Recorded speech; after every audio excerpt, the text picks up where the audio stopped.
웬만하면 저희가 신청하신 분들은 이제 순차적으로 제가 다 상담을 좀 드리려고 하니까요. 그래서 신청 계속해서 좀 많이 해주시고요.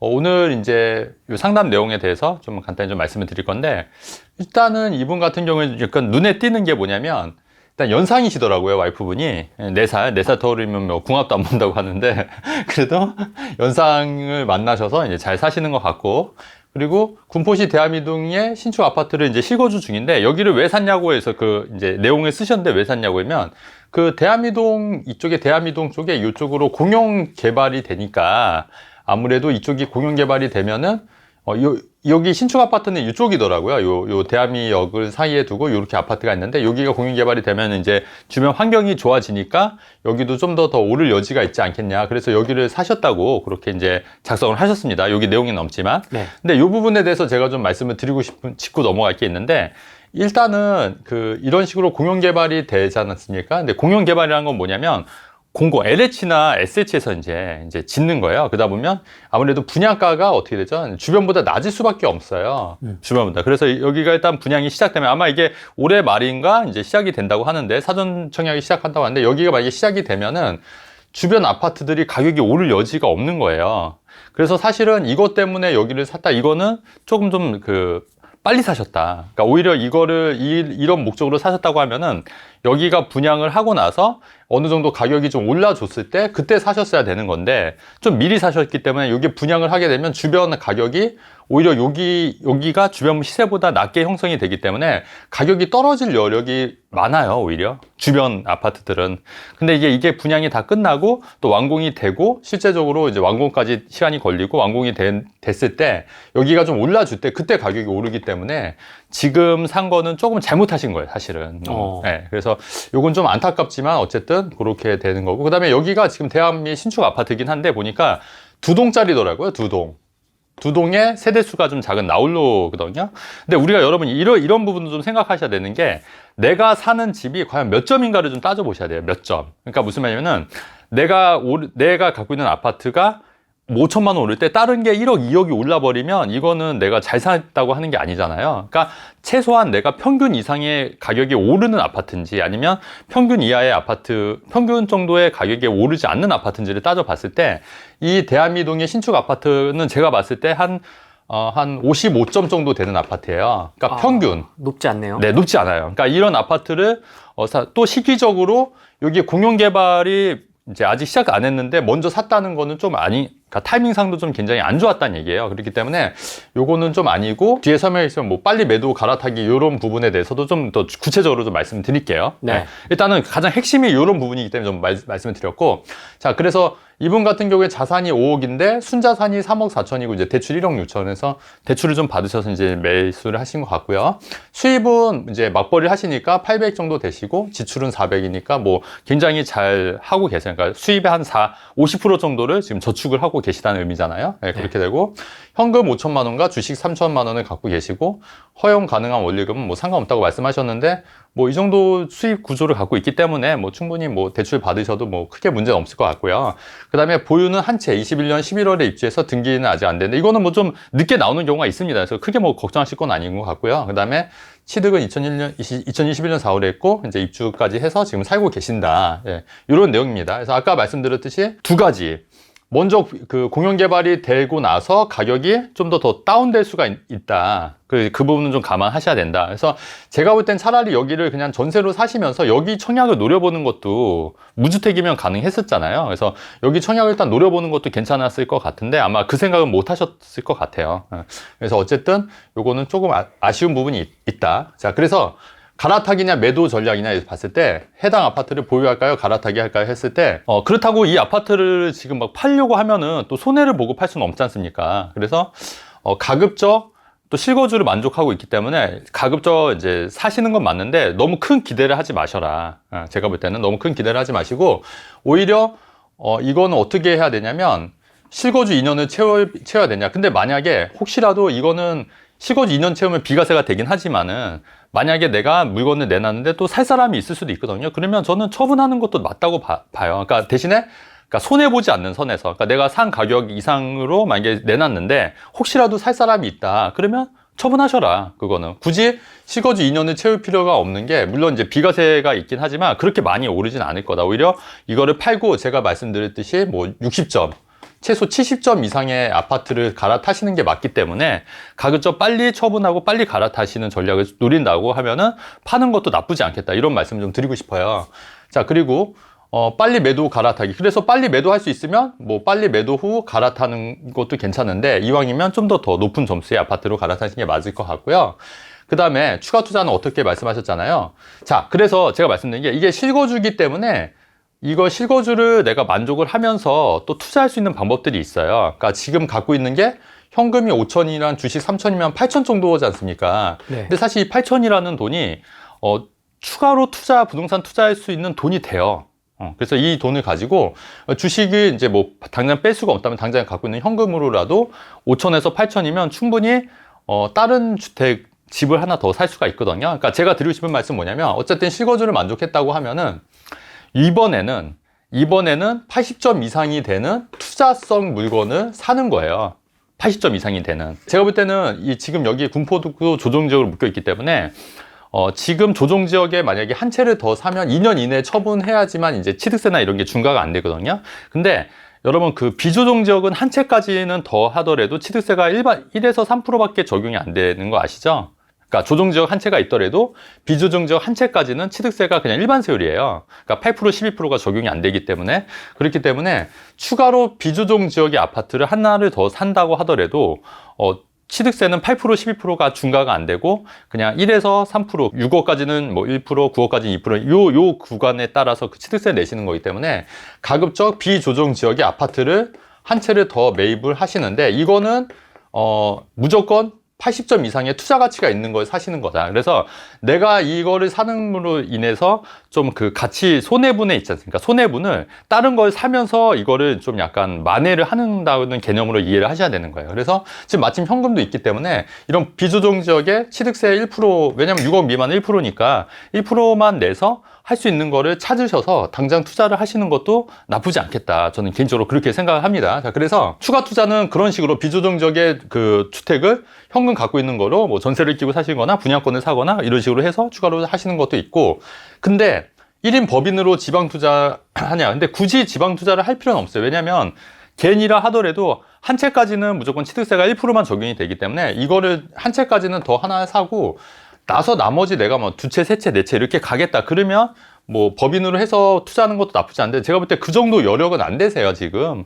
그러니까 뭐 하더라도 뭐 한 채 정도만 사실 수 있을 정도 같거든요. 그렇기 때문에 굳이 법인으로 할 필요는 없다. 왜냐하면 또 법인으로 하게 되면 굉장히 또 복잡해집니다. 그래서 굳이 저는 그렇게까지 할 필요는 없을 것 같고, 그냥 비조정지역 한 채까지는 더 사도 되지 않겠냐, 그렇게 되는 거고, 향후 투자 방향은 그래서 말씀드리는 게, 이왕이면은 70점에서 80점 정도 되는 아파트를 투자성 물건으로 소액으로 할 수 있는 거를 찾아보는 거에 괜찮을 것 같고, 지금 여기 실거주 만족하시는 거는 그렇게 큰 기대는 안 하시는 게 좋겠다. 정신건강에. 오히려 이거를 만회하기 위해서 조금 더 투자를 할 수 있는 방법들을 강구하시는 게 좋겠다. 이렇게 생각이 됩니다. 네. 그럼 실거주 2년 채우고 팔아야 돼요? 어떻게 해야 돼요? 이것도 그 비조정 지역 같은 경우에는 또 좋은 게 뭐냐면, 비과세가 3년 이내만 매도를 하면 돼요. 3년 이내 기존 주택 비조정 지역이니까. 그러니까 이거를 신축 아파트가 있다 하고 비조정적으로 한 채를 더 산다 하더라도 3년 이내만 매도를 하면 비과세가 유지가 되기 때문에 2년을 채워서 팔면 비과세가 되는데, 근데 이거는 비과세는 큰 의미가 없을 것 같아요. 왜냐면 제가 볼 때는 이렇게 많이 안 올라요, 생각보다.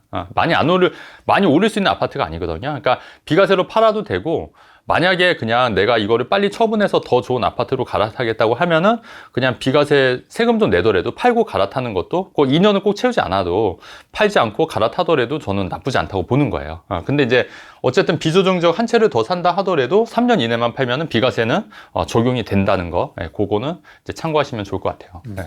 55점 받은 학생한테 또 네. 이제 다음 시험에서 80점 받아야 돼, 이러면 좀 부담되지 않을까요? 그렇죠. 이분은 좀 그러니까 막연하게 이렇게 생각하신 것 같아요. 그러니까 여기가 공영 개발이 되고 환경이 좋아지니까 여기도 오르겠지. 근데 그게 그러려면 시간이 굉장히 필요하잖아요. 시간이. 그리고 여기 공영 개발은 분양가 자체가 주변 시세보다 낮을 수밖에 없기 때문에 오르는데 굉장히 많은 시간이 많이 필요한데, 그런 생각을 아예 못 하신 것 같거든요. 그래서 공부를 조금 더 하셔야 될 것 같아요. 그러니까 이런 논리라면 사시려고 했으면 차라리 먼저 여기에 그 공용 그 재개발하는데 청약에 넣을 수 있는데 청약에 들어갈 수 있게끔 여기에 먼저 들어가고 그 다음에 나서 여기를 사더라도 그 다음에 사는 게 나을 것 같은데, 근데 여기는 이렇게 많이 오를 수 있는 구조의 아파트가 아니어서, 왜냐면 그 두 동짜리고 나홀로 아파트여서 좀 그런 거는 좀 아쉽다. 근데 아마 여기를 또 찾은 이유가 그 역세권에서 가깝다 보니까 하신 것 같거든요. 그래서 많은 분들이 또 오해하시는 게 뭐냐면, 그 역세권 아파트는 무조건 불패. 네, 불패라고 생각하시잖아요. 근데 그것도 아파트 나름이에요, 여러분. 이왕이면 뭐 대단지에 뭐 브랜드에 있고 뭐 평지에 있고 이런 건데, 사실 두 동짜리 아파트는 역세권이라고 하지만은, 그러니까 다른 데 오를 때 그렇게 많이 오르진 않아요. 차라리 제가 볼 때는 요 역세권 아파트에 다른 단지도 사실 있었거든요. 그러니까 오히려 거기가 더 투자 가치가 그나마 더 있었다고 좀 판단이 되는데, 물론 시기적으로도 좀 기다렸다 사는 것도 괜찮았겠지만, 왜냐면 공용개발이 들어오면은 아무래도 가격이 그 상승 여력이 없어요. 그래서 그런 부분을 좀 참고하시면 괜찮을 것 같고, 그런 게 어디가 있었냐면, 그 마곡 같은 데도 사실 마곡 지구가 들어올 때 그게 분양가 자체가 주변 시세만큼만 됐기 때문에 분양가 낮으니까 오히려 좀 가격, 주변 아파트, 강서구의 아파트들이 오히려 좀 떨어졌었거든요. 그러고 나서 마곡이 치고 올라가니까 그때부터 이제 주변에 우장산이라든가 강서자이라든가 이런 데가 이제 같이 강서구 아파트에 오르기 시작했어요. 그러니까 그런 타이밍을 이해를 하시면은 요게 공윤개발이 들어왔을 때는 조금 내가 좀 더 기다렸다가 하신 게 맞는데, 그런 부분은 좀 아쉽다. 그리고 내가 이제 70점짜리, 80점짜리 찾기 위해서는 범위를 좀 더 넓히시면 돼요. 그러니까 내가 이제 대암이동 이쪽에 군포에 사니까 이쪽만 지역만 보실 게 아니라 좀 더 넓혀서 뭐 평촌도 있고요, 뭐 안산도 있고, 또 뭐 용인 쪽도 있고, 그러니까 범위를 좀 더 이렇게 넓히다 보면은 더 좋은 기회들을 발견할 수 있지 않을까, 예, 그렇게 생각합니다. 그래서 이분은 조금 아쉽지만 어쨌든 빨리 이 현금을 가지고 어떻게든 내가 이제 요거를 만회할 수 있는 방법을 찾는 게 중요하겠다. 네. 이런 말씀을 드립니다. 직장인 기존에 평촌이었고 와이프분의 근무지가 네. 안양역이라서 맞아요. 고민을 했던 게 아닐까. 네, 맞아요. 평촌부터 네, 받겠죠, 처음에는? 그렇죠. 근데 아마 가격이 아마 좀 만만치 않으니까. 근데 우리가 또 하나 생각할 게 뭐냐면,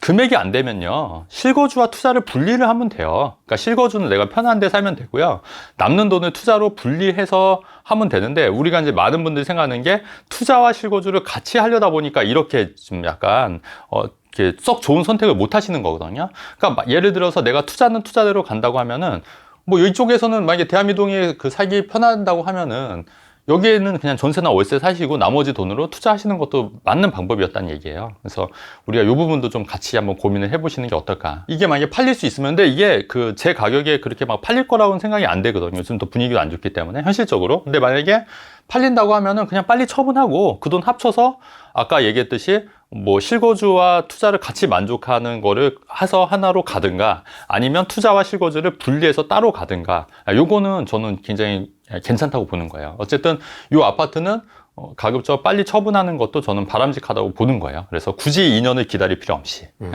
그렇게 보는 거죠. 그럼 이분의 점수는 어떻게 됩니까? 이분 같은 경우에는 한 58점 정도 될 것 같아요. 58점. 그러니까 여기 55점이긴 한데, 전반적으로 이제 수입이나 지출 이런 부분이 잘 하고 계셔가지고 하시고, 또 물론 금술도 좋으실 것 같기 때문에, 네, 4살 차이여서 금술도 좋으실 것 같기 때문에. 이상한 포인트에 꼽지. 네, 4살. 지금 딸내미 이제 하나 있고 하니까 이제 지금은 저축을 많이 하셔야 돼요. 왜냐면 이게 애들이 이제 크면 클수록 돈 들어갈 게 많아지고, 아마 또 자녀도 하나 더 낳으실 계획이 있지 않을까. 2명 정도 보는다고 하면은 지금부터라도 빨리 허리띠를 졸라매시고 또 이제 투자하시는 게 좋을 것 같은데, 제가 또 이런 얘기 좀 드리는 게 뭐냐면, 네. 제가 항상 그 앞바퀴 뒷바퀴 얘기하잖아요. 네. 앞바퀴는 이제 근로소득, 사업소득이고요, 뒷바퀴는 이제 투자소득인데, 제가 이제 보면은 강남에서 그 직원이 한 10명 이상 되는 사업하시는 분을 제가 실제 상담을 했거든요. 근데 그분 같은 경우에 이 집을 한 번도 안 사보신 거예요. 네. 근데 그 또 한 분은 어떤 분은 떡볶이 집을 하시는 분인데 한 달에 200만 원밖에 못 보세요. 네. 근데 자산은 떡볶이 집 하시는 분이 훨씬 더 많더라고요. 그러니까 강남에서 사업을 아무리 해도 투자 소득이 없으면, 그러니까 사업 소득, 근로 소득이 아무리 커도 이게 없으면 자산이 그렇게 많지가 않더라고요, 생각보다. 근데 떡볶이 장사를 하시던 200만 원이면 사실 많지는 않지 않습니까? 근데 그분 같은 경우에는 재밌었던 게 2014년도, 15년도에 그 떡볶이를 드시던, 라면이랑 떡볶이를 드시던 분이 강동구의 아파트가 괜찮다고 뭐 이런 얘기를 들어서 그 얘기를 듣고 가서 한 채를 사고 또 몇 달 있다가 또 한 채를 사고 또 한 채, 그래서 세 채를 샀대요. 근데 그 세 채 아파트가 한 많이 올랐지 않습니까? 그래서 자산이 이제 엄청 커진 거예요. 자산이. 그래서 제가 항상 강조하고 싶은 게 뭐냐면 우리가 그 근로소득, 사업소득에만 너무 신경을 쓰다 보면은 의외로 자산이 많지 않다. 그래서 우리가 반드시 투자소득에 대해서 개념을 갖고 반드시 생각을 해야 되는데, 근데 저만 봐도 보면은, 저도 근로소득, 사업소득 다 투자소득 있지 않습니까? 근데 저도 근로소득, 사업소득이 적진 않아요. 적진 않은데, 이 투자소득에 비할 바는 못 되더라는 거예요. 정말로. 그러니까 자산이 불어난 거는 거의 투자소득이다. 부동산. 그래서 우리가 조금만 관심을 갖고 머리를 쓰면은 사실 1억 벌고 5억 벌고 10억 버는 게 사실 일도 아니에요. 이런 마음은 좀 그렇지만, 어떻게 보면 진짜 일도 아니거든요. 근데 우리가 이거를 전혀 모르면은 이런 세상이 있다는 걸 모르잖아요, 사람들이. 그게 사실 문제인 것 같고. 그리고 또 우리가 또 생각할 게 어렵다고 많이들 생각하는데 어려울 게 없는 게, 여러분 그 목동 아파트가 그 예전에 분양가가 3천만 원이었거든요. 30평이. 근데 지금 얼마냐면 25억이에요. 목동 아파트가 분양가. 근데 이게 거의 한 38년 정도 됐거든요. 목동 네. 아파트. 거의 한 40년까지 됐는데, 그렇게 따지면 거의 1년에 5천만 원씩 그냥 번 거거든요. 사실 돈 버는 게 어려운 게 아니에요. 근데 만약에 목동 아파트를 이 당시에 이게 미분양이었거든요. 미분양. 그러면 내가 만약에 한 채를 그냥 사서 가만히 있어도 지금 25억 자산이 되는 거고, 목동 아파트는 만약에 두 채만 샀다. 두 채 사고 한 채는 내가 살고 한 채는 그 전세금이나 월세금 받는 걸로 생활했다. 그것도 가능하잖아요. 거의 매년 처음부터 뭐 5천만 원씩 오른 건 아니고 뭐 몇백만 원 이게 복리로 올라가긴 했겠지만, 그렇게 해서 똑같이 했으면 만약에 이거 6천만 원 주서 두 채를 샀다. 그리고 지금까지만 갖고 있다. 당시 38년이니까 그 당시 뭐 내가 30살 때 샀는데 지금 한 65세, 68세쯤 될 거 아닙니까? 그럼 자산이 지금 두 채만 사고 아무것도 안 해도 그냥 50억이 돼 있는 거예요. 50억. 그렇지 않습니까? 그럼 여기서 이제 태클 들어갑니다. 팔아야 내 돈이지. 팔아야 돼도. 맞아요. 그래서 제가 두 개를 얘기한 거잖아요. 두 개. 그러니까 한 채는 내가 보유를 하고 또 한 채는 그냥 전세만 놔도 자산이 이렇게 불어날 수가 있는 거다. 그러니까 제가 드리고 싶은 말씀 뭐냐면, 요즘 뭐 폭락론 얘기 많이 하잖아요. 근데 예. 돌이켜 보면은 이 생각을 한번 가만히 생각해 보세요. 만약에 내가 진짜 목동 아파트나 음마 아파트를 그냥 사서 한 채 혹은 두 채를 사서 보유만 했었다 지금, 그러면 그냥 부자가 돼 있는 거예요. 그렇지 않습니까? 그러니까 자산 가치가 계속해서 오르는 부동산을 사서 그냥 오래 보유하면 그냥 부자가 돼 있는 거예요. 아무것도 안 해도. 근데 또 반론이 뭐냐면, 그러면 이런 데는 아파트는 옛날이나 가능했지 지금은 안 되지 않냐? 천만에요. 천만에. 자, 들어보세요. 제가 그 2014년도에 여러분, 2014년도에 마곡지구 미분양 났었잖아요. 분양가 얼마였어요? 4억 3천이었거든요. 지금 15, 16억 하여 무려 12억이나 이제 오른 거예요. 그게 불과 8년 전 얘기예요. 8년 전. 그리고 위례신도시도 마찬가지로 미분양이었거든요. 미분양 마찬가지로 위례신도시도 분양가 4억대밖에 안 했었어요, 처음에. 근데 지금 다 16억, 18억 하는 거니까. 하다못해 여러분, 제가 후레인TV에서 뭐라 그랬죠? 2020년도에 그 옥천신도시 미분양도 말씀드렸잖아요. 그게 분양가가 3억 7, 8천이었거든요. 지금 근데 옥천신도시 지금 새 아파트가 다 6억대, 7억대이기 때문에 한 3억 정도가 올라버린 거예요. 댓글 달린 게 뭐냐면, 네.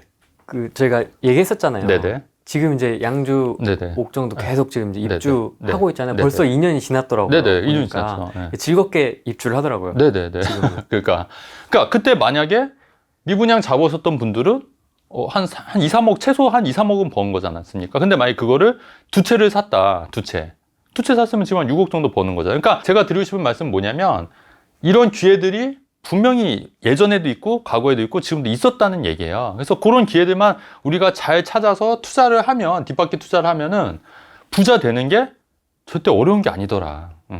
저는 그 메시지를 반드시 전달하고 싶어요, 여러분. 많은 분들이 모르시더라고요. 제가 아무리 얘기를 하고 많은 분들이 아실 거라고 생각을 하지만, 의외로 이런 내용에 대해서 생각을 아예 못 하신 분들이 굉장히 많더라고요, 여러분. 그래서 그런 말씀을 좀 전달하고 싶었습니다. 네. 본인은 34살, 아내 31살, 그러니까 3살 차이시네요. 그래서 굉장히 좋고요. 네. 그리고 이제 평택에 이제 거주하시고, 아내는 이제 대구신데, 아내분이 보니까 교사시더라고요. 네. 교사시고 너무 좋은 것 같아요. 교사 연봉 4천에 교사시고, 원래 예전에 그 교사분들이 여성 그 결혼 상대 1위를 찍었을 때도 있었던 것 같아요. 요즘은 어떤지 모르겠지만. 지금도 그래서, 1등인 요새도 1등인가요? 네. 그래서 근데 교사분들이 좋은 게 뭐냐면 방학이 있어요. 방학이. 그래서 방학이 있어서 굉장히 뭐 여행 다닐 때도 좋고 굉장히 되게 선호하는 직장인 것 같고 학생들만 보다 보니까 세상 물정을 잘 몰라요. 교사분들이.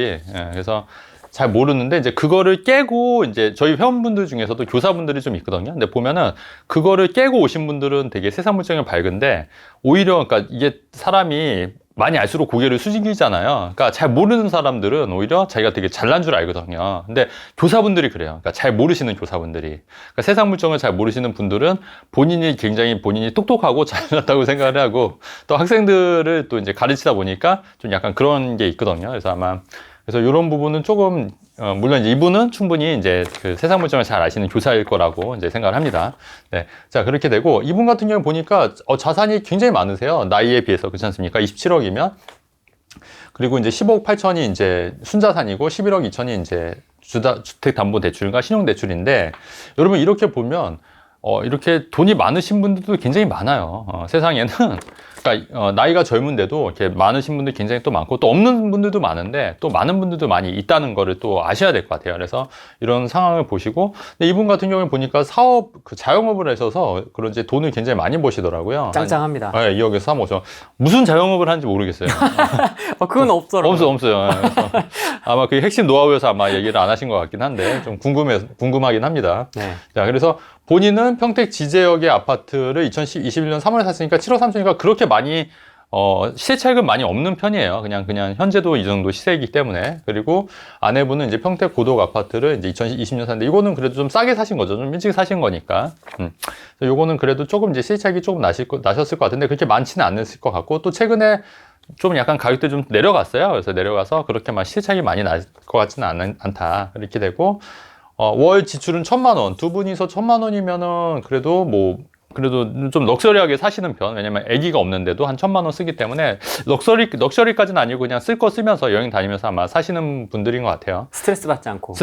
돈 좀 쓸 거 쓰고 뭐 나쁘지 않죠. 뭐 1,000만 원. 자, 그래서 이제 뭐 원리금 상환의 금액은 뭐 300에서 500 정도 보고 있는 건데 근데 이분 같은 경우에는 혼인신고를 안 하셨더라고요. 명목적으로 봤을 때는 각자가 1주택인 거예요. 그래서 혼인신고를 하고 나서 5년 이내만 매도를 해도 비과세 받을 수 있다. 2주택이니까 혼인신고를 이제 하시고 나서 5년 이내만 매도를 하시는데 다만 고도 평택 이쪽이 다 조정적이니까 2년 거주를 하셔야 되는데 지금 본인 집에서는 지금 여기 거주하고 계신 거잖아요. 지금 거주하고 있고 아내분도 제가 여기서 보니까 대구. 대구에서 거주하는데 그래서 요거는 이제 거주가 힘들면 제가 요것도 말씀드릴게요. 이게 그 상생임대주택 아시죠, 여러분? 네. 상생임대주택. 이거는 뭐냐면 내가 거주를 안 해도 내가 그 5% 이상만 안 올리고 한 번 더 갱신해주면 상생임대주택을 해서 2년 거주를 요건을 해주는 거니까 만약에 거주가 힘들면 상생임대주택을 활용해서 비과세 받을 수가 있으니까 그렇게 또 하셔야 되는데 오늘 제가 또 여러분들한테 되게 이렇게 후레인TV에서 제가 처음으로 오픈하는 고급 팁을 하나 드릴게요, 여러분. 네. 상생임대주택이 언제 이제 비과세가 되냐면 제일 마지막 되는 주택이 비과세가 되지 않습니까? 맨 마지막에 팔 때. 그러니까 다주택이라고 하면 1, 2, 3 있는데 내가 상생임대주택 거주를 못하지만 비과세 받고 싶으면 요 1번 주택을 이제 상생임대주택으로 하고 나머지 2번, 3번을 일반 세율로 팔고 나머지 이제 1을 맨 마지막에 팔았을 때 이제 비과세가 되는 게 상생임대주택인데 그러니까 제일 마지막에 팔았을 때 다주택이라 하더라도 제일 마지막에 팔았을 때 비과세가 되는 건데 여러분 근데 먼저 팔아도 비과세 되는 방법이 있어요. 여러분 그 거주주택 비과세 아시죠? 거주주택 비과세는 뭐냐면 내가 1, 2, 3, 4가 있는데 이거를 주택임대사업자를 하고 내가 거주를 하는 주택을 먼저 팔아도 비과세 해주는 게 바로 거주주택 비과세예요. 다만 여기 이제 임대사업자로 등록이 돼야 되고 최소 5년 이상 5% 이상 올리는 그런 제한이 있는 거거든요. 근데 그 주택임대사업자가 없어지면서 5년 안 하고 4년짜리 해도 그냥 그 거주주택 비과세 해주는 걸로 지금 나와 있어요. 그렇다고 하면은 내가 거주주택 비과세를 받고 싶은데 거주를 못 했을 경우가 있지 않습니까? 이때도 상생임대주택이 적용이 돼요. 제가 이거 국세청에 이제 문의했거든요. 그러면 원래 상생임대주택이 제일 마지막에 팔아야 되지만은 거주주택 비과세일 때는 내가 가장 먼저 팔아도 비과세를 적용을 받을 수 있다는 얘기예요, 여러분. 이게 국세청에서 제가 답변을 받았기 때문에 아마 거의 맞을 거예요. 그래서 혹시라도 나중에 이게 뭐 국세청에서도 사실 이제 잘 모르는데 이건 확실하게 얘기를 해주더라고요. 거주주택 비과세도 상생임대주택이 그 해당이 되면은 적용이 되기 때문에 그렇게 되면 먼저 이거를 먼저 팔더라도 비과세를 적용을 받을 수 있다. 거주주택 비과세도 이런 부분은 참고하셔야 될 것 같고, 근데 거주주택 비과세가 여러분 그 일시적 일가구 이주택도 돼요. 일시적 일가구 이주택. 그러니까 무슨 말이냐면 상세 내가 2, 3, 4 이거를 다른 주택을 주택임대사업자로 돼 있고 5년 이상 임대를 놨을 때 내가 이거를 팔고 다른 주택을 살 때 기존 주택이 비조정일 때는 3년, 조정일 때는 지금 2년으로 바뀌었죠. 이때 이 기존 주택을 처분하더라도 비과세 되는 게 일시적 일가구 이주택이지 않습니까? 이게 거주주택에도 해당이 되거든요. 근데 이때도 이 주택을 사고 나서도 이걸 먼저 팔아도 일시적 일가구 이주택도 상세임대주택에 해당이 되면 비과세가 적용이 된다고 답변을 받았거든요. 그래서 이게 나중에 맞겠죠. 국세청에서 얘기를 한 거니까. 그래서 물론 이제 제가 뭐 혹시라도 이게 세법 관련이니까 굉장히 민감한 거니까 한번 여러분들도 크로스 체크를 해봐야 되고 또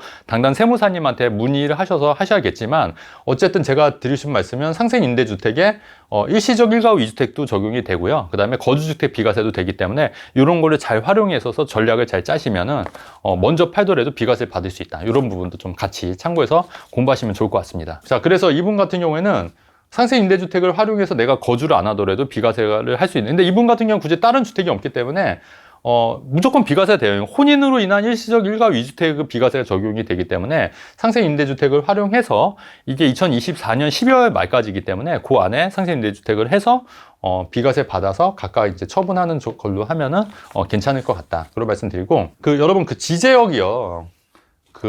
저도 깜짝 놀랐던 게 수서역에서 SRT 가면은 18분, 20분밖에 안 걸려요. 수서역에서. 그래서 굉장히 가깝습니다. 굉장히 가까워서 깜짝 놀랐습니다. 그래서 또 평택이 여러분, 삼성전자 반도체 공장 있잖아요. 그래서 계속 그쪽이 엄청 들어오고, 많이 좋아지기 때문에 이쪽도 굉장히 유망해요. 그래서 이쪽 자체가 아까 좀 전에 제가 아파트는 대한미에 있는 신축 아파트는 제가 53점인가 드렸잖아요. 근데 이런 아파트들은 제가 한 78점, 거의 80점에 근접한 아파트들이에요. 사실 저희가 아파트 명을 지금 얘기를 안 하는 거지만은 네네. 알고 있습니다, 지금 저희는. 네네. 그렇죠. 네. 그래서 제가 섣불리 이렇게 아파트 명을 할 수는 없지만 그래도 80점에 근접한 아파트들이기 때문에 이런 거는 자산 가치가 그래도 꾸준히 오르는 아파트라는 얘기예요. 그러니까 아까 좀 전에 대한미동 신축 아파트를 팔고 이분도 조금 더 돈을 보태시거나 아니면 실거주와 투자를 분리해서 이런 데 사셔야 된다는 얘기예요. 이런 데를. 자, 그리고 평택이 앞으로도 계속 좋아질 거고. 근데 평택도 기회가 전혀 없었던 게 아닌 게 불과 한 3, 4년 전만 해도 미분양의 무덤이었거든요. 평택이. 그죠? 그러니까 오히려 이럴 때가 기회가 될 수 있다는 얘기예요. 미분양의 무덤이었고 분양가 자체가 3, 4억대였기 때문에 그때 잡았다고 하면은 굉장히 큰 기회가 될 수 있었던 거죠. 그래서 이분 같은 경우에는 대구 투자의 양극화라고 하는데 지금 대구가 미분양의 무덤이잖아요. 그래서 결국 평택도 미분양이 많았던 것처럼 대구도 이런 시설이 있는 거예요. 근데 대구는 지금 앞으로 물량도 굉장히 많이 있더라고요. 그래서 제가 볼 때는 조금 더 기다리면 분명히 좋은 기회가 올 거다. 근데 지금 선진입하는 거는 조금 아니지 않냐. 왜냐하면 물량이 아직도 많이 남아있고, 그래서 지금 조금 더 가격이 좀 더 떨어질, 대구 같은 경우에는 조금 더, 좀 지켜보거나 아니면 그러니까 지금 만약에 선진입하게 되면은 좀 너무 오래 기다리거나 아니면 전세나 월세를 좀 정말 낮은 가격에 맞춰야 되기 때문에 생각보다 더 많은 자금이 필요할 수 있기 때문에, 대구로 지금 들어가는 거는 아니다. 현재로서는 아니다. 하지만 향후 좀 주의 깊게 관찰하다가 향후 1, 2년 후 혹은 좀 빠르면 또 그 안에 이렇게 약간 좀 변화가 생기면 그때는 관심 있게 지켜보면은 분명히 좋은 기회는 올 거라고 저는 봅니다. 네. 이게 되는 거고. 대출 상황 같은 경우에는 2.1%에서 4.5로 올라서 이자가 많이 올랐으니까 아니 여윳돈 있으면 갚으시는 것도 나쁘지 않고 최근에 고정금리로 갈아탈 수 있는 방법들이 좀 있으니까 그런 부분도 좀 참고해서 하시면 좋을 것 같아요. 그래서 어쨌든 대출 부담은 좀 줄이는 게 좋으실 것 같고 여기에는 안 썼지만 이분은 또 주식 투자, 해외 주식을 좀 하고 계시더라고요. 그래서 해외 주식 같은 경우에도 테슬라 이런 것도 해서 좀 수익이 많이 났다고 하시니까 네, 그런 것도 좀 같이 병행해서 투자하시면 괜찮을 것 같다는 생각이 들고요. 자, 그래서 이분 같은 경우에는 평택 정리 후에 강남을 재투자할까 이렇게 말씀하셨는데 저는 요거에 제일 좋은 것 같아요. 자, 그래서 지금은 아직 나이가 어리고 자녀가 없으니까 대구에서 정착을 해야겠다 생각하지만 일반적으로 애들이 태어나고요. 애들이 학교가 들어갈 때쯤 되면은 대부분의 엄마들, 아빠들이 다 강남으로 오고 싶어 합니다. 왜냐면 학군 때문에 그래요. 학군 때문에. 목동이나 강남에서 지금은 아마 그런 생각이 안 드실 거예요. 아, 강남 뭐 교통도 복잡하고 안 좋고. 근데 저희도 그랬거든요. 저희도. 실제로 제 얘기를 좀 말씀드리면 저희는 이제 당산동의 아파트 34평 아파트를 분양받고 25평 반포레미안 이 분양가가 똑같았어요. 여기 당산동의 34평 아파트가 그때 7억 8천이었고요. 반포레미안 25평이 당시에 미분양이었는데 이것도 7억 8천이었거든요. 근데 여기는 계약금은 이제 일부 는 상태였고, 근데 여기 이제 34평이에요. 여기는 25평이고, 근데 여기 계약금 는 상태였는데 제가 여기 포기하고 반포레미안 하자고 와이프한테 이제 했는데, 이제 그 당시에 와이프는 애기도 어리고 하니까 25평에서는 어떻게 사냐고, 못 산다고. 그냥 여기 34평 하고 계약금도 여기 넣었기 때문에 일로 가자고 해서 일로 갔거든요. 근데 여기서 또 이제 희비가 바뀌는 거예요. 그러니까 이 당시에 제가 만약에 계약금을 만약에 포기를 하고 일로 만약에 갔으면은 더 빨리 더 성장할 수 있었던 거죠. 왜냐면 여기가 지금 거의 한 28억 뭐 이 정도 하지 않습니까? 그렇기 때문에 이게 어떻게 보면 그러니까 이게 저도 그러니까 놓친 경우들이 굉장히 많아요. 그러니까 어떻게 보면 순간의 선택이 어마어마하게 이게 차이를 낼 수가 있거든요. 근데 그 당시에도 저희들이 좀 간과했던 게 애들 교육이나 이런 거 신경 안 써요. 지금은 그래서 저희도 이제 강남으로 왔는데 와이프가 이제 좀 애들이 크고 하니까 강남으로 가자고 잘 계속 얘기를 하더라고요. 근데 마찬가지예요. 그래서 지금 자녀가 없고 나중에 이제 자녀가 나고 애들이 학교 들어갈 때쯤 되면은 분명히 강남으로 가자는 얘기를 할 거고 그런 생각이 많이 들 겁니다. 그래서 이거 두 개를 처분하시고 지금 미리 강남에 아파트를 사놓는 것도 저는 나쁘지 않다고 봐요. 특히나 여러분 이 충분히 가능한 게 최근에 뉴스에서 만약에 헬리오시티 요새 많이 떨어진다고 했죠. 보니까 34평이 한 20억 정도에서 근저리에 있더라고요. 근데 전세가가 지금 한 10억 정도, 10억, 11억, 10억이기 때문에 한 8억에서 한 10억 정도면, 강남에 그래도 헬리오시티도 뭐 송파권이니까 충분히 그런 새 아파트는 살 수가 있고, 그 다음에 나중에 이제 전세를 돈을 많이 벌어서 전세를 빼주고 입주하는 방법으로 택하는 것도 전 나쁘지 않다고 보고, 최근에 이제 강남 아파트들 좀 이렇게 급매물들이 좀 있어요. 그래서 그런 부분은 저는 좀 잡는 것도 전 나쁘지 않다고 봐요. 특히 예. 서초나 강남은 네. 없어요? 많이 13억 할 거? 글쎄 좀 구축으로 가야겠죠. 아무래도 구축으로 가거나 아니 찾아보면 또 있는데 그래도 최근에 좀 가격이 많이 떨어진 쪽으로 보면 헬리오시티 같은 경우는 있고, 그 다음에 개포동도 가능해요.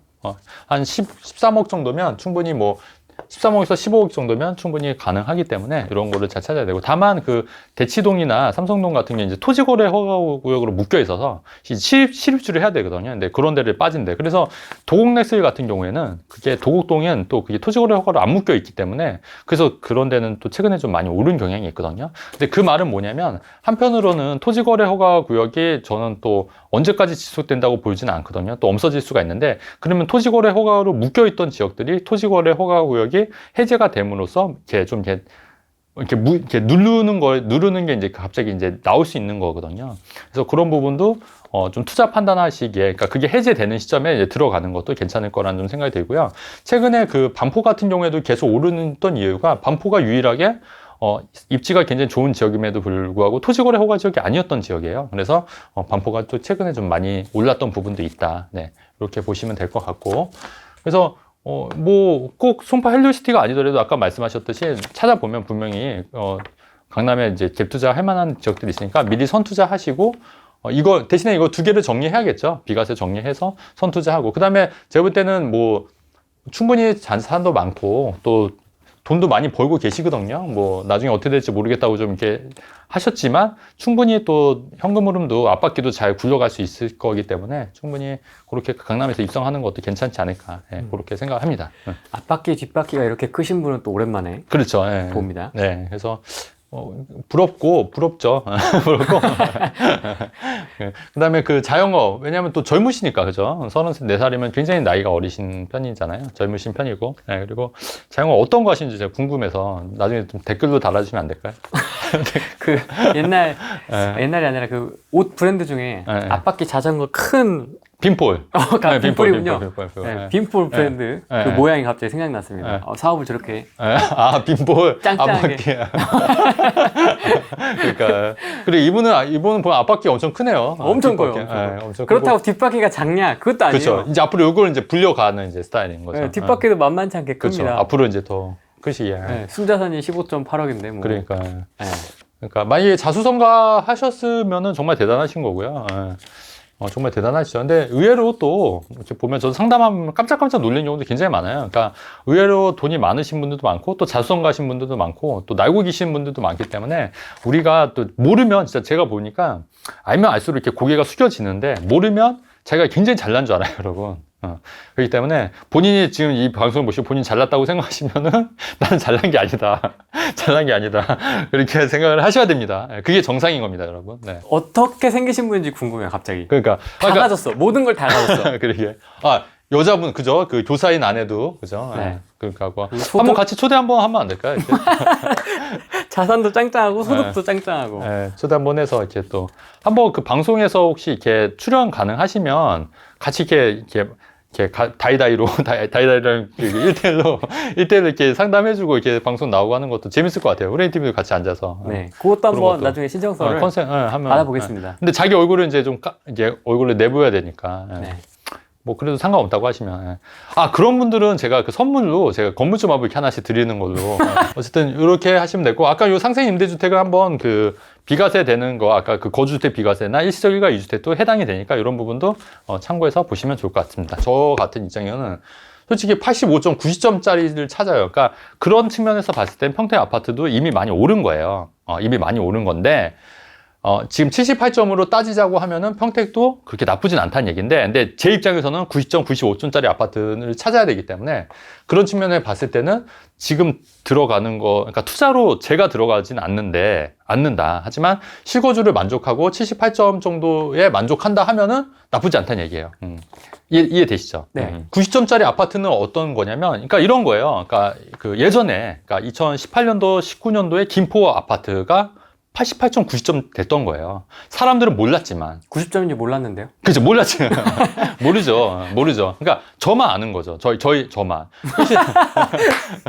그러니까 제가 드리고 싶은 것은 뭐냐면, 저평가된 부동산을 찾는 게 핵심이에요, 여러분. 저평가된 부동산 찾는 게. 그러니까 이런 데는 많이 올랐지 않습니까? 그러니까 여기는 3, 4년 전에 미분양 때가 그때 90점이었던 아파트인 거예요. 무슨 말 이해되실 거예요. 그러니까 2014년도, 15년도에 마곡지구가 그때 90점인 아파트이고, 시기별로. 이런 말씀 좀 드리고 싶고, 여러분, 저는 그 상담을 제가 벌써 한 지 5년이 됐더라고요. 중개업 등록하고 상담한 지 5년이 됐는데, 저는 이 5년 동안 솔루션이 다 달랐어요, 다. 그러니까 2017년, 2018년도에는 뭐 운정신도시라든가, 김포한강신도시라든가, 그리고 2019년도에는 미사지구라든가, 그 다음에 2019년도 동탄이라든가, 그 다음에 뭐 2020년도에는 옥정신도시라든가, 그 다음에 그 간간히 또 그 본인 포트폴리오에 맞게 또 어떤 분들은 또 강남의 압구정 현대아파트를 사는 경우도 있고요. 또 개포동 아파트 사는 경우도 있고. 대박 났죠. 그래도. 그러니까 금액에 따라서 또 이 사람의 스타일에 따라서 또 어떤 분들은 또 월세 수익을 원하시는 분들은 상가나 오피스텔을 제가 추천해서 또 한 경우도 있고. 근데 제가 이 말씀을 왜 드리냐면은 굉장히 유명한 유튜버들이 많아요. 저는 그렇게 유명한 유튜버가 아니에요, 여러분. 맞습니다. 네. 근데 굉장히 유명한 유튜버 분들이 있는데 그분들 상담은 굉장히 말씀도 잘하시고 굉장히 좋아요. 내용도 굉장히 좋고. 근데 결국 솔루션은 뭐냐면 솔루션이 결국은 다 용산 빌라예요. 청약 점수가 높건 말건 자산이 얼마든 상관없이 결국 솔루션은 용산 빌라거든요. 근데 저는 그건 아니라고 봐요. 상담이나 컨설팅은 이 사람에 맞게 이 사람이 할 수 있게끔 또 실입주도 같이 고려하고 세금 관계도 따져서 상담을 해드려야 되는데 결국엔 용산 빌라는 아니지 않습니까? 아니거든요. 예. 그리고 그런데 근데 이분들이 왜 용산 빌라나 이런 빌라를 추천하냐면 대부분 이분들은 그 시행이 주 업무예요. 시행. 그러니까 직접 빌라를 짓고 파는 게 업무이기 때문에 상담 솔루션이 결국은 빌라를 추천할 수밖에 없다는 얘기입니다. 근데 저랑은 좀 다르죠. 저는 시행을 안 하고, 그다음에 저는 이제 중개업 등록을 해서 서울 수도권에 이제 저평가된 부동산을 찾아서 제가 상담을 드리는 거기 때문에 저랑은 약간 스타일이 다르고, 그리고 기존에 제가 그 솔루션도 계속 변화했다. 변화했고 저평가된 데를 찾아서 상담을 주로 드렸기 때문에 굉장히 많이 오르고 재미를 많이 보셨다. 이런 말씀을 좀 드리는 겁니다. 예. 상담 받는 입장에서는 이런 거죠. 상담하고 그치. 용산 신축 빌라를 사면 그쵸. 예. 뭔가 일단 결과물이 딱 나오잖아요. 그쵸, 그쵸. 예. 그래서 뭔가 나 그쵸. 했다라는 예. 맞아요. 이 만족감이 있는데 청약을 하라고 진짜로 진심 어린 조언을 해주면 맞아요. 자꾸 떨어지니까 이게 승질이 나고. 맞아요.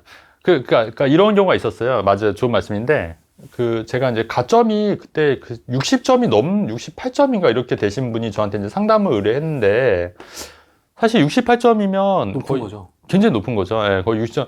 그러니까 사실은 이거는 지금 같은 경우에는 요즘 부동산 이렇게 안 좋을 때 무조건 웬만한 데 넣으면 거의 다 돼요. 당첨이 되시거든요. 그래서 이분한테는 제가 상담을 했을 때, 무조건 청약 위주로 가셔라. 근데 사실 그게 맞거든요. 근데 이제 이분은 청약 위주로 했는데 그 말을 이해를 좀 못 하시는 경우도 있더라고요. 그러니까 그분을 위해서 한 얘기인데, 이제 당장 이분은 이거를 버리고 이제 다른 거를 사고 싶은데 일단은 그거보다는 청약 위주로 하는 게 어떻겠냐고 말씀을 드렸는데, 아마 이제 그러니까 사람들이 약간 듣고 싶은 얘기를 좀 듣고 싶은 경향이 있는 것 같아요. 그러니까 나는 이제 왜냐면 이제 청약을 자꾸 떨어지니까 약이 오르니까 68점이 아니라 거의 한 60점대였어요. 60 몇 점이었던 것 같은데, 근데 약이 오르니까 이제 딴 걸 사기를 원했던 건데, 그럼에도 불구하고 가점이 높기 때문에 청약 위주로 하시라고 말씀드렸고, 실제로 제가 청약 위주로 해서 굉장히 단천된 사례가 굉장히 또 많이 있거든요. 점수가 낮더라도. 그런데도 불구하고 이제 그런 부분에 대해서 좀 맞지 않다고 생각하시는 분들 물론 계실 것 같고, 근데 그건 사람마다 다 다르니까. 그리고 아까 좋은 말씀 하셨는데, 빌라 같은 경우에 사실 이게 재개발이 돼서 오르는 경우도 있는데, 사실 그렇지 않은 경우가 더 많아요. 그리고 이게 빌라 같은 경우는 사실 매매 자체가 좀 많이 안 되는 경우가 사실 많거든요. 돈이 묶이는 경우도 있고. 그래서 어떻게 보면은, 그러니까 이분들 논리가 이거였어요. 경기도의 새 아파트보다 오히려 서울에 있는 빌라를 사는 게 더 유리하다는데 아니거든요, 여러분. 돌이켜 보시면 경기도에 있는 새 아파트가 훨씬 더 많이 올랐습니다. 매매도 잘 되고. 빌라 사면은 사실 그렇게 많이 오르지도 않고 매매도 잘 안 돼요. 그러니까 어떻게 보면 이것도 투자할 때 어떻게 보면은 돈이 많이 묶일 수 있는 건데도, 그런데도 불구하고 많이 모르는 거고, 다만 내가 등기를 했다고 하더라도 이게 잘못된 등기면 굉장히 고생할 수가 있는데도 불구하고, 그러니까 이런 부분은 좀 많이 간과하시는 것 같다. 그래서 제가 드리고 싶은 말씀은 뭐냐면, 초보자일수록 빌라보다는 아파트 위주로 하시는 게 맞고요. 그 다음에 내가 가점이 높으면 당연히 청약으로 가신 게 더 그게 안전 마진을 확보한 측면에서 유리하다는 얘기예요. 근데 이제 청약이 낮은데도 불구하고, 가점이 낮은데도 불구하고 청약을 노리는 거는 아니니까, 그럴 때는 또 다르게 전략을 짜야 된다는 이 말씀을 좀 드리고 싶습니다. 말은 솔직히 누구나 다 그냥 그럴싸하게 하면은 그럴싸하게 다 할 수가 있어요. 근데 중요한 건 뭐냐면 솔루션이에요. 솔루션. 내가 결국에는 어떤 부동산을 선택하냐에 따라서 내 운명이 달라지고 인생이 달라지는 거거든요. 근데 그런 거를 내가 정말 잘못 선택해서 잘못 빌라를 사거나 오피스텔을 사서 정말 인생이 좀 많이 안 좋아진 케이스 정말 많이 보기 때문에, 이런 부분은 정말 주의하셔라. 이 말씀을 좀 꼭 드리고 싶었습니다. 40대 초반에 어떤 남자분 싱글 상담 내용에 대해서 좀 설명을 좀 드리려고 하겠습니다. 제가 부러운 분입니다. 네, 근데 결혼은 해도 좋아요. 괜찮아요. 꼭 하세요, 여러분, 결혼. 결혼 꼭 하세요. 너무 좋습니다. 40대 초반 남자 싱글이시고, 이제 현재 300에 30만 원 월세를 살고 계시는, 굉장히 저렴한 데서 살고 계시더라고요. 네. 송파구의 빌라 1층이라고 하는데 아마 반지하가 아닐까, 저는 개인적으로 그러고. 왜냐면 1층에 이렇게 싼 데가 없을 것 같거든요. 근데 반지하면 요새 최근에 수해 때문에 수해 피해는 없으신지 좀 걱정이 좀 되긴 하네요. 그래서 네. 걱정 잘 했으면 좋으실 것 같고요. 그다음에 1층이라는데요, 1층?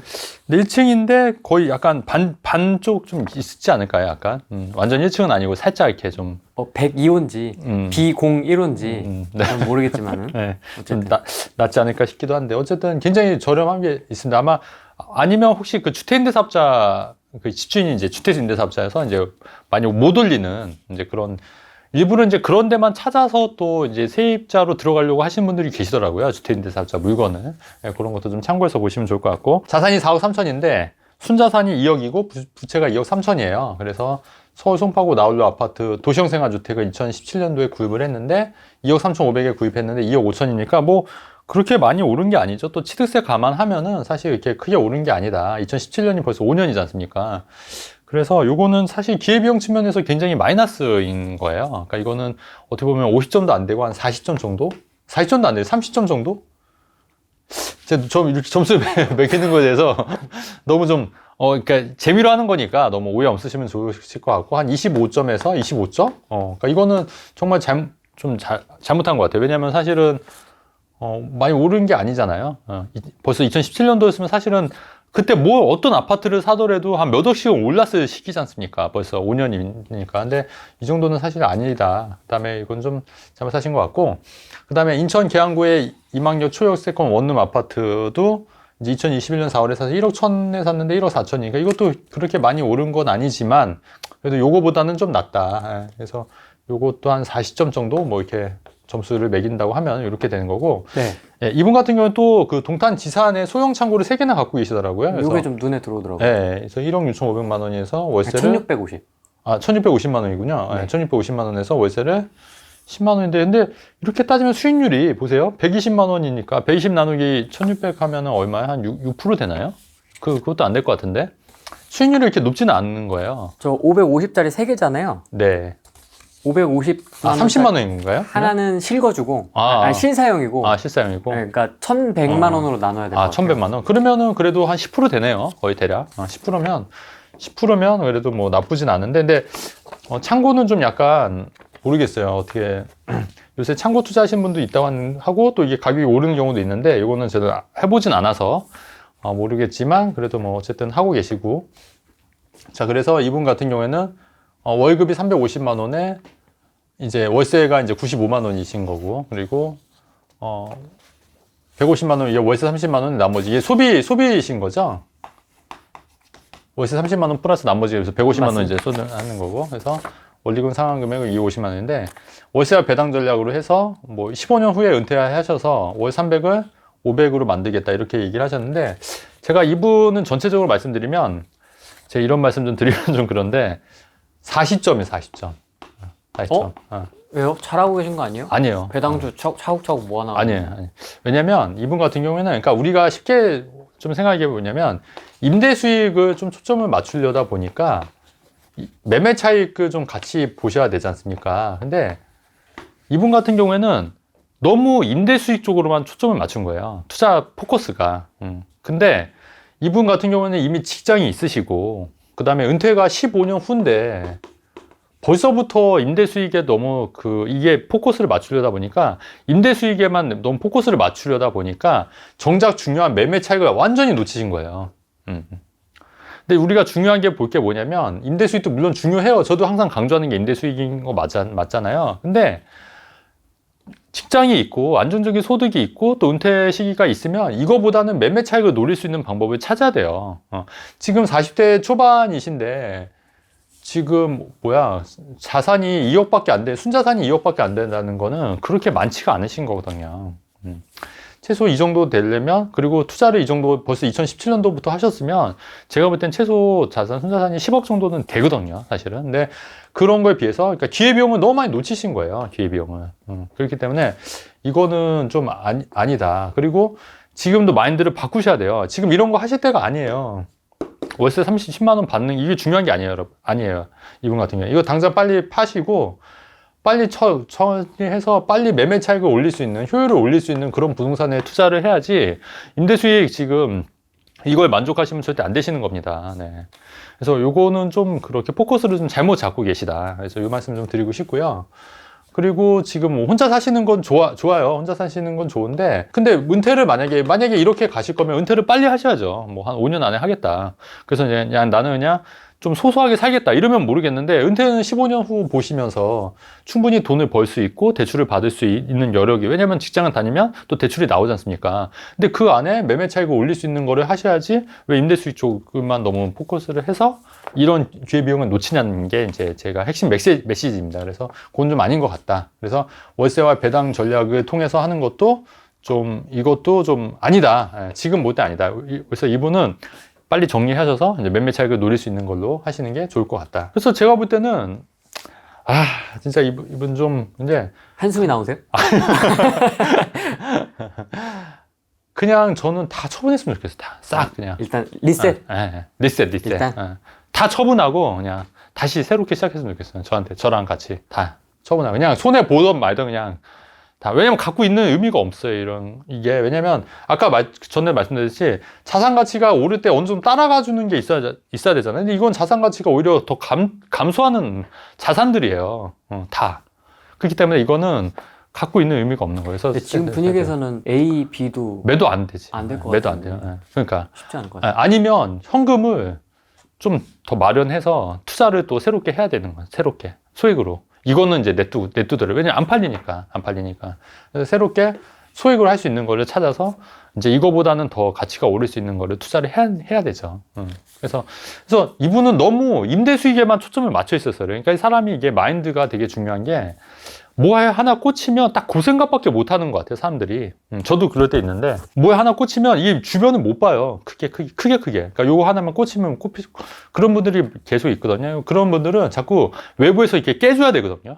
근데 그건 스스로 못 깨는 경우가 굉장히 많더라고요. 그래서 이분은 좀 안타까웠어요. 그래서 이분은 방송에서 이런 얘기 하면 굉장히 기분 나쁘실 수도 있겠지만, 네.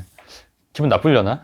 많이? 그래도 있는 그대로 그렇죠. 말씀드려야죠. 그게 또 이렇게 또 약이 되는 얘기는 또 뒤에 쓸 수 있는 거니까. 그래서 이 부분은 빨리 좀 정리하실 수 있으면 정리하셔서 빨리 새롭게 포트폴리오 다시 짜는 게 맞다. 개인적으로 좀 그렇게 생각합니다. 그래서 좀 안타깝고, 그리고 결혼도 하실 수 있으면 하면 좋지 않을까. 그건 아닌가요? 저건 부러운 것 같아요. 싱글 저건 부럽습니다. 싱글 부러워요? 네. 아무튼 뭐 그것도. 주거 비용이 저렴한 것도 부럽습니다. 네. 그러니까 굉장히 또 알뜰하게 잘 사시는 것 같아요. 그래서 알뜰하게 하시는 것 같고, 그 다음에 직장이 어떤 분이신지는 모르겠지만 또 혼자 하면은 또 직장도 다니면서 요즘 또 그 스마트 스토어라든가 이런 직장 생활 하시면서 또 다양하게 또 수입원을 창출하시는 분들도 많이 있잖아요. 그래서 제가 볼 때는 급여 자체가 물론 뭐 나쁘진 않은데 그래도 조금 더 이 부분도 또 좀 올릴 수 있는 방법들이 뭘까 이런 거를 해서 그 여윳돈을 가지고 추가 투자하시는 방법들을 좀 강구하시면 좋겠다 이런 생각을 하게 됩니다. 방향성으로만 좀 간단하게 코멘트를 해주신다면. 방향성? 그러니까 소액으로, 그러니까 자금이 얼마가 있을지 모르겠지만 우리가 부동산 투자를 하는 게 그렇게 돈이 많이 들어가는 게 아니에요, 생각보다. 왜냐면 예를 들어서 자꾸 얘기하는 거지만 그 옥정 미분양 같은 경우는 사실 초기 계약금만 중도금 대출이 나오니까 초기 계약금 한 3, 4천 원만 있으면 되는 거지 않습니까? 그러니까 그렇게 소액으로도 부동산 투자를 가능하고 또 이런 3, 4천만 원 투자했는데 만약에 이게 한 2, 3억 정도가 올라주면은 사실 수익률적인 면에서 굉장히 좋은 거기 때문에 사실 그렇게 돈이 많이 있어야 돼서 부동산 투자를 한다고 생각하는 것 자체를 좀 버리셔야 돼요. 그러면 어쨌든 이 자금을 만들기 위해서는 어쨌든 내가 돈을 모아야 되거나 아니면 뭐 대출을 받거나 아니면 처분을 해서 만들어야 되지 않습니까? 그래서 그런 거를 활동을 어느 정도 해야 되고, 그리고 그랬을 때 만약에 처분했을 때 이게 손해냐? 손해가 절대 아닐 수 있다는 얘기예요. 왜냐면 이게 기회비용 측면에서 오히려 빨리 손해를 보고 처분하더라도 다른 거를 사서 그게 올려주면은 오히려 그게 훨씬 더 이득이 될 수 있는 거기 때문에 이거에 대해서 너무 이렇게 꽉 잡고 이거를 안 팔아야지 이렇게 생각하는 것보다는 그냥 과감하게 정리하시고 아까 리셋해서 다시 새로 세팅하는 것도 나쁘지 않다고 보는 겁니다. 네. 지금 이분이 갖고 있던 월세와 배당 전략을 완전히 바꿔야 되겠네요. 그렇죠. 네. 그러니까 이거는 그냥 의미 없어요. 의미 없어. 의미 없어요. 그보다는 아무리 지금부터 할 필요가 없어요. 왜냐면 생각해보세요. 자산이 커지면 모든 게 다 돈 문제지 않습니까? 자산이 커지면 그때 돼서 그 자산을 가지고 월세 흐름을 만들 수 있는 거는 만들면 되는 거예요, 만들면. 그보다는 자산이 커지는 게 중요한 거지, 당장 10만 원, 20만 원 받는 게 뭐가 중요합니까, 지금. 저도 시세 차익도 해보고 월세도 해봤잖아요. 월세는 시세 차익이 커지면 커질수록 전환하기가 훨씬 쉬워요. 그럼요. 나중에. 그렇죠. 되게 편안하게 그렇죠. 전환이 되더라고요. 그렇죠. 근데 지금 돈이 없는 상태에서 막 그렇죠. 월세 세팅을 하려니까 막 꾸역꾸역 막 대출 풀로 땡겨야 되고 막 그렇죠. 이게 잘 안 되더라고요. 맞아요. 그러니까 그 관점을 달리해야 되고, 그리고 내가 월세를 받으려고 하지 말고 차라리 몸값을 올리거나 내가 그 월급 급여 외에 다른 수입으로 해서 월세를 받는 게 훨씬 더 유리한 거지. 사실 내가 뭐 알바만 뭐 잘해도 10만 원 이상은 벌 수 있잖아요, 사실. 그렇잖아요. 뭐 내가 뭐 조그맣게 부업만 하더라도 10만 원 이상은 벌 수 있을 것 같은데, 최소한. 내가 하루에 한두 시간만 투자하더라도 10만 원. 그러니까 여기에 너무 목매실 필요가 없다는 얘기야. 차라리 이 돈 1650만 원도 적은 돈 아니잖아요. 이 돈 해서 좀 더 보태가지고 빨리 자산 가치가 오를 수 있는 거 빨리 사서 돈 키우는 게 최고다.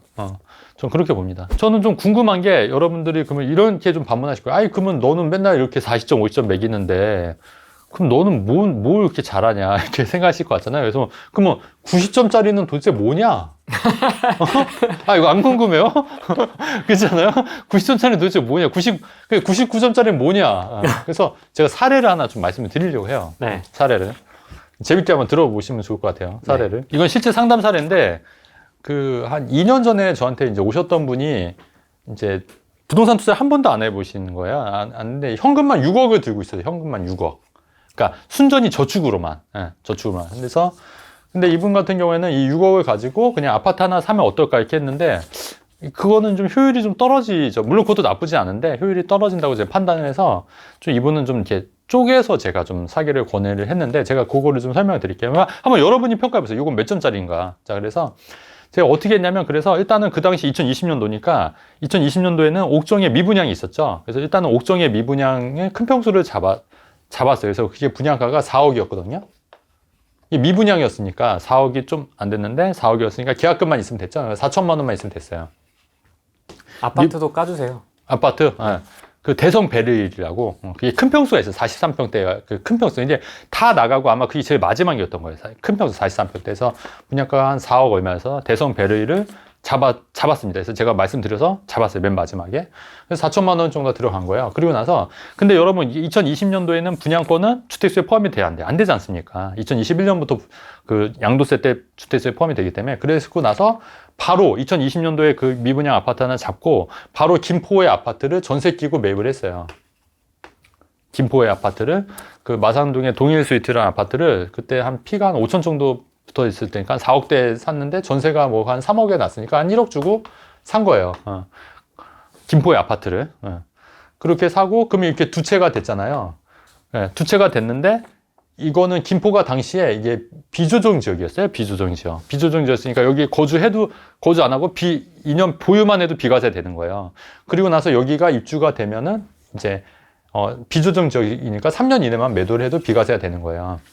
근데 여기가 김포가 그리고 나서 갑자기 이제 뭐 오르기 막 시작한 거예요. 이게 끝이 아니라 그리고 나서 이분이 청약통장이 있었거든요. 청약통장이. 그래서 제가 어디를 했냐면 청약통장이 그 어머니랑 같이 청약통장이 있었어요. 그래서 제가 그 전략적으로 어디를 추천드렸냐면 그 운정신도시에 제일풍경채라는 아파트가 있었어요. 근데 거기에 74랑 59를 제가 추천해 드렸는데 59가 공교롭게도 미달이 나버린 거예요. 59가 25평이. 운정신도시 제일풍경채. 그 검색해 보시면 나올 거예요. 그 다 나오거든요.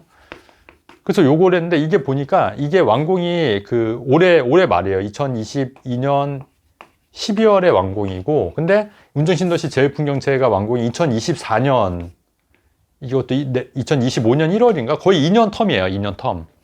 2년 텀. 그래서 요거를 본인하고 어머니가 당첨이 된 거예요. 본인은 74, 어머니는 59로 해서 어머니는 미달, 본인은 경쟁률 3대 1이었는데 당첨이 된 거예요. 그렇게 해서 요거 두 채, 옥정신도시 하나, 김포 하나, 이렇게 네 채. 요게 끝이 아니라, 그리고 나서 별내 자이더스타라는 오피스텔을 또 분양을 했었는데, 그건 경쟁률이 굉장히 높았는데, 그게 당첨이 됐어요. 운이 좋게도. 별내 자이더스타라고. 그건 오피스텔이니까 또 별도. 요렇게 되요. 그러면 보세요.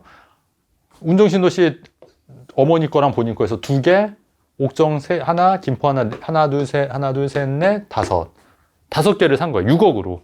6억으로 5개. 근데 중요한 게 뭐냐면 이게 2년마다 텀이 있으니까 이거 비조정이니까 이거 비과세. 2년 있다가 요거 해서 이것도 2년 있으면 2년 지나면 비과세고 요거 팔고 또 대신에 요거는 상생 임대주택을 하거나 2년 거주해야 돼요. 옥정은. 비과세. 그리고 나서 여기 운정신도시 들어가면은 다 비과세 세금이 없는 거예요. 이 세채해야 돼. 오피스텔은 또 별개니까. 근데 중요한 게 이게 얼마씩 올랐냐면, 김포 같은 경우에도 한 3억 올랐고요. 운정신도시도 3억 정도 올랐고, 옥정도 3억 따고 올랐다고 보면은, 3, 6, 9, 12. 별내 자이더스타도 한 3억 정도 올라면 15억 정도, 15억. 2년 만에. 자, 투자금 얼마라고요? 6억. 6억도 채 안 됐어요. 이거 다 해봤자 한 3, 4억 정도밖에 안 되고, 나머지는 이제 자기 사는데 이제 전세 이제 들어갔거든요. 3, 4억으로 15억을 번 거예요, 여러분. 제 상담으로. 어떠세요, 여러분? 이런 거 몇 점 같아요, 이런 거는. 이런 건 99점 줘도 되지 않을까요?